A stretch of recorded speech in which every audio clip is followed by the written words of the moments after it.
c'est vraiment le Broc. J'espère que je ne vais pas trop manquer puisque c'est ma première vidéo de 2020. Et aujourd'hui, je vais parler de deux choses qui font penser aux gens qui sont amoureux. Deux principales choses. Alors la première chose, c'est nos hormones.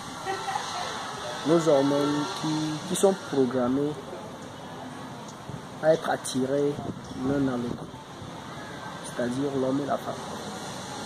Donc la créature, le créateur nous a créés et que nous puissions aussi après nous créer nous-mêmes, nous multiplier. Donc le moyen qu'il a mis en place, c'est que nous puissions nous féconder, nous puissions avoir des rapports sexuels et nous féconder. Mais comment est-ce que nous pouvons avoir ces rapports sexuels sans que nous soyons attirés? Alors il a mis dans nos hormones ces choses-là.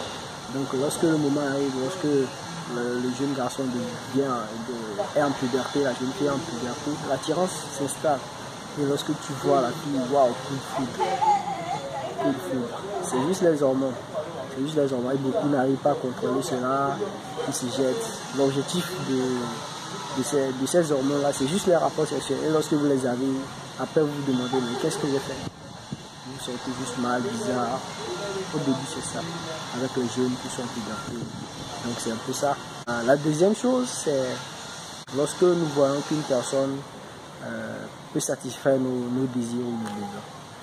Par exemple, une jeune fille qui est d'une famille moyenne, qui n'est pas très libre financièrement, lorsqu'il trouve un jeune garçon qui arrive à lui fournir certaines choses qu'il a toujours voulu avoir, un téléphone portable, et je lui ai dit, il va se dire, oh putain, j'aime ce gars-là.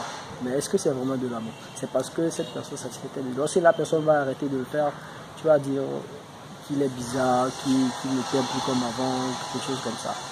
Donc il y a ça aussi. Et puis les désirs émotionnels, par exemple, lorsque tu te sens bien à côté d'une personne, la personne te parle bien, la personne te donne de l'attention, te chérit, est toujours là pour écouter tout ce que tu lui dis. Tu vas te dire, oh, j'aime cette personne. Mais après, lorsque la personne va s'enlacer, tu vas te dire, je n'aime plus cette personne, je ne sais pas pourquoi. Ou peut-être une raison bizarre, tu vas te dire, non, cette personne est plus bonne pour moi. Tout simplement parce qu'elle ne donne plus ce dont tu t'attendais. Donc voilà un peu les deux choses qui font penser aux gens qui sont amoureux. Mais le véritable amour, c'est quoi? Le véritable amour, c'est quelque chose qu'on fait volontairement. Je suis conscient, j'aime cette personne, je vais aimer cette personne. L'amour, c'est quelque chose d'inconditionnel. Tu aimes une personne, ses priorités viennent avant toi.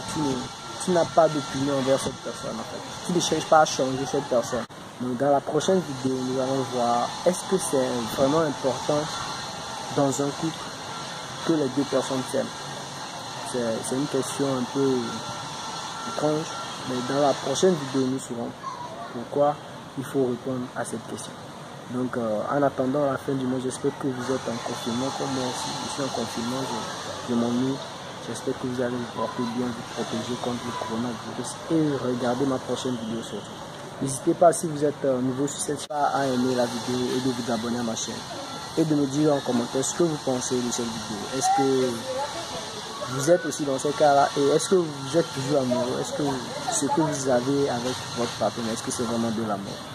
Alors si c'est le cas, n'hésitez pas à le mettre dans les commentaires pour qu'on puisse en discuter. A plus tard, peut-être à demain.